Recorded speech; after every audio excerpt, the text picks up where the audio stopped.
Hi, I am Jalen Noel, and I am an author, and I have this book. It is called When Dawn Rises. It is the first book in the Crimson Sun series, coming out on January 11th.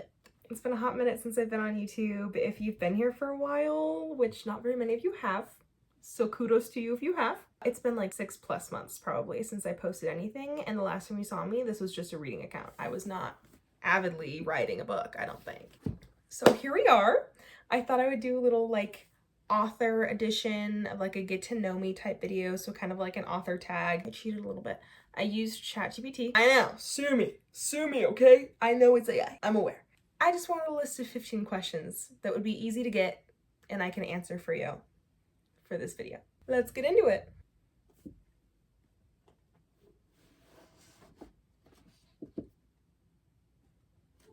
What was the first story or book you ever wrote, and how did it shape your writing journey? Okay, so I've actually talked about this on my Instagram before.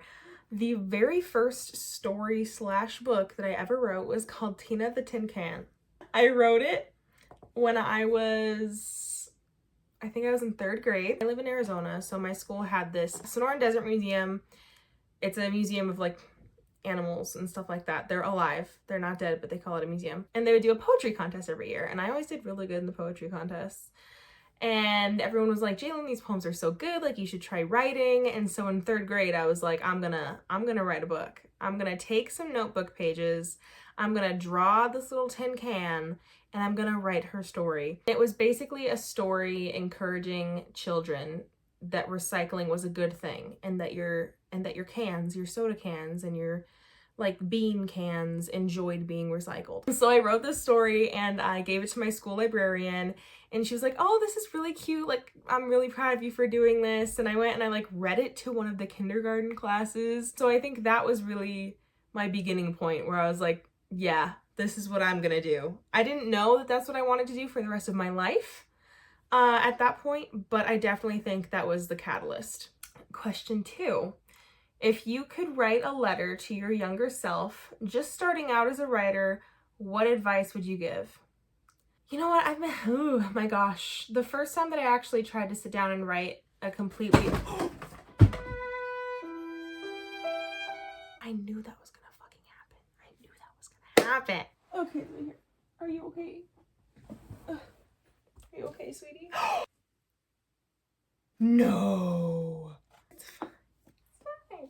We're not gonna... I was trying to be cute and have this standing up. We're not gonna do that anymore. The first time that I tried to sit down and write a completely original story on my own, I was in 7th grade, and I was pretty much just writing a ripoff of Pretty Little Liars. But if I could go back to that moment and talk to young Jalen, because that was also the time in my life when I was trying to decide what I wanted to do for a living and what I wanted to do for the rest of my life, which just so happened to be I selected healthcare. I would probably go back and I would say, don't give up on writing just because you think everybody else wants you to do something more profitable or more traditional. Continue on with writing and trust yourself and your skills, and do what you want to do, not what you think other people want you to do. Which fictional character from your own book do you relate to the most, and why? Oh my gosh. I would probably say, I feel like I would relate to Creed. Like, Creed and Erica, I probably relate to the most. I'm not the most similar to them, but like their backstories, their trauma, their like certain things about them, I think that I probably relate myself the most to them. And I think it's because Creed is this, like, he's always been a protector. He's an older sibling. He like lashes out or shuts off emotionally when he realizes that things are getting serious or things are getting hard. And Erica, she's a cop's kid. So am I. And there's a lot that comes with that, and I feel like I'm trying to write her as the worst parts of me, and I feel like that's very therapeutic. A lot of people hate Erica, so if that says anything, there you go. ARC readers right now, they don't like Erica at all. What is the most unexpected thing you've learned about yourself while writing your latest book? Wow.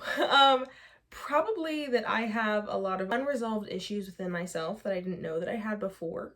I started writing this, and I think every single one of my characters carries a little bit of my own trauma, but just very heavily like dramatized and focused in on. And again, it's very therapeutic. I didn't realize how therapeutic it would be to write like a book that speaks to my soul. But it does. It speaks to my soul, and I'm able to get out like my greatest fears on paper and have these characters experience them and show me that it's not the end of the world for these things to happen. And that's just something that's like so beautiful, and I didn't expect for that to be a thing. Is there a particular place or time of day that fuels your creativity? Describe your perfect writing environment. My perfect writing environment, we are sitting in it right now. I have this little desk that I'm sitting at. It's an L desk. I've got like candles and my plants. I know you can see my snake plant. I have a little hypoestus plant over here. I've got like a snow globe, this really pretty lamp that I have right here. And I have books behind me, books in front of me. I have books over there in the corner, more books against that wall. And then I have a bookshelf right over here. So it's just like, I love this little nook that I've created in my room. So this is my ideal. This is my favorite place to write. What's one challenge you face as an author that you think readers would be surprised to learn about? Marketing is really, really, really hard. Nobody told me that. And then also, it's weird because I'm in phase 2 right now. I'm already working on writing book 2 of this series, but book 1 hasn't even come out yet. So I'm still having to push out all this content for book 1 while all of these exciting things are happening for me in book 2 that I can't talk to anybody about because everybody's still on phase 1. I'm over here on phase 2. Everyone else is on phase 1. Okay? I'm like post Endgame Marvel movies. Everyone else is watching the pre-Endgame Marvel movies. If you could sit down for coffee with any author, dead or alive, who would it be and what would you ask them? That's really difficult. There are several authors who are like alive right now who I think that I could be friends with. I think that I could get along with them and we'd hit it off and we'd be chilling. Before I started writing my books like seriously, I did email a couple authors, and I'm so grateful to the ones who got back to me and offered me the advice that I was asking for, because I was a little lost when I started. So that's Katie Robert, Savar Miller, and Scarlett St. Clair. I emailed all 3 of them and they all got back to me with brilliant advice, which actually really helped me, because a lot of like I asked them questions about some struggles that I really had personally as a writer, and they knew their shit. They knew what they were talking about, and it helped me a lot. Let me try and think of like maybe a dead author. I don't know.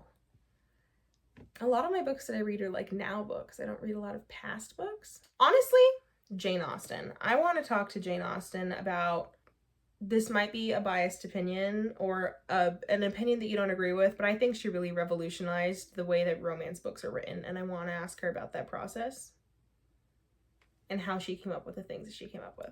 What's one trait or quirk you've given to a character that you secretly wish you had yourself? You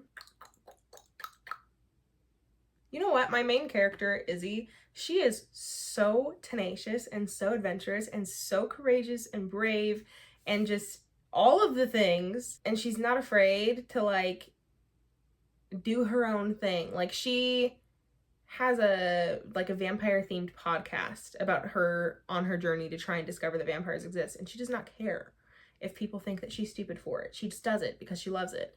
And she goes out to like abandoned castles by herself to try and find a vampire, like a crazy person, but she's totally unashamed. She's like, is this a crazy idea? Yeah, but I'm gonna do it anyway. I wish that I had a little bit of that in me. I do not. I am comfortable here in my room. I'm not flying to Germany to find a vampire. Absolutely not. Do you have any writing rituals or superstitions that help you get into the zone? I guess, let me read what the rest of them are really quick. Okay, so I'm gonna turn this question kind of like my own. I'm gonna like, if I'm not in the mood for writing, how do I get myself in the mood for writing? I recently have taken a step on the spiritual side of things, okay? So whenever I'm feeling a block or I'm not feeling inspired, I will sit down and I'll grab my little tarot deck, or I will grab my pendulum, and then I will light some candles, burn some incense to cleanse my space, and I'll just kind of like ask questions, or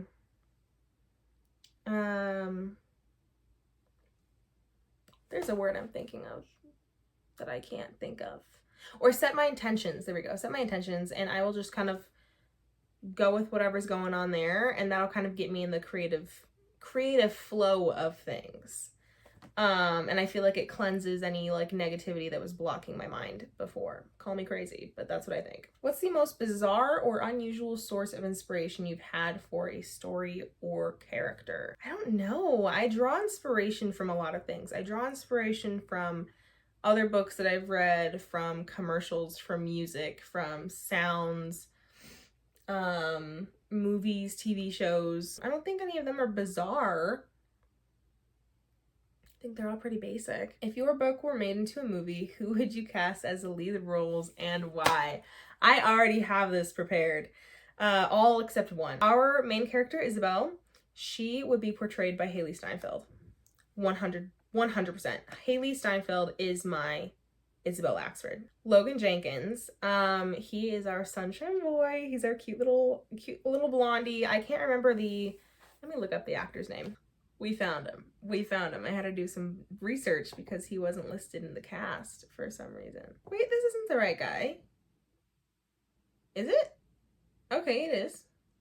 Anyway, Logan would be played by Danny Griffin, who plays Sky in Fate the Winx saga, if you ever watch that on Netflix, which I'm really mad that they canceled that, by the way. Really mad that they canceled that. Besides the point. Vincent Buchanan, he is... in my head, he is Henry Cavill. Henry Cavill is Vincent. Vincent is Henry Cavill. Okay? They are interchangeable. They're the same person. So Henry Cavill, obviously, because I had the biggest crush on Henry Cavill, so why wouldn't he make his way into my book? You know what I mean? The one that I have a hard time with is Creed Martinez. He is our little Latino. He's grumpy. He's morally gray. He's all the things.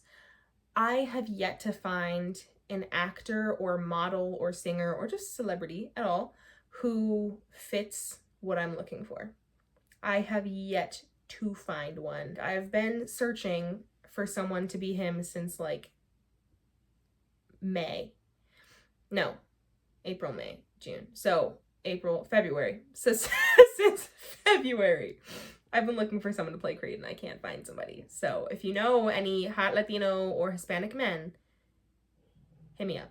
What's your favorite part of the writing process? Brainstorming, drafting, editing, or something else? My favorite part of the writing process, I think, is drafting it. I really like drafting my book because that's when all of like the little creative ideas come to me and I'm getting to write scenes and like my little brain babies are coming out. That's probably my favorite part because it's so fun. And that's the actual story coming into fruition. So why wouldn't that be my favorite part? How do you balance writing with the other parts of your life? Do you have a secret productivity hack? No, there are no hacks. A lot of it was just figuring it out as I went. When I first started, I was a full-time student in a community college, and I was working part-time, and I was writing my book at the same time, and I could not. My balance was not proper. It was not working for me. I was either not writing enough or I was not putting enough focus into my schooling. So after a lot more failure and trial and error, I decided to kind of give up school for a little while, at least. At the moment, I'm taking a break to see where my writing takes me, but we'll see what happens in the future. Because I did not have enough time to put the work into my books and I need to be able to put into my books. So now that I'm working full time, so it's 3 days a week because I work at a hospital because like I mentioned prior, I wanted to be in healthcare. So I got my certified nursing assistant certification. 3 days a week, they're 12-hour shifts, and then I have the rest of the week off and I just put whatever time that I can dedicate into my writing. The notes app on my phone is my best friend. So is voice memos. Sometimes I'll think of ideas in the car and I will literally speak it out loud into my voice memos on my phone in the car, and then later on copy it down into my computer. So whenever you come up with an idea, if an idea strikes, write it down, and then you can always just put that into your book later. What genre or type of book would you never write, and why? I could never write a nonfiction book. I feel like that's a given though. I'm definitely a creative writer. I don't like writing things based off of real things or like directly related to real things. I also don't think that I could if I really wanted to, but I wouldn't want to write a YA romance or like children, like not children, but like middle school kids, like Percy Jackson type books. I couldn't see myself doing that because I'm such a heavy romance writer. So even in short stories that I've written before, I always sprinkle a little bit of romance in there. If you could have any mythical creature or legendary figure as a personal writing assistant, who would you choose and how would they help you with your books? I write vampire books. So if I could have a vampire pop up into my life, okay, just would help me a lot. I wouldn't have to make things up. You know, you could drink my blood and I could attest to the fact that it was fun.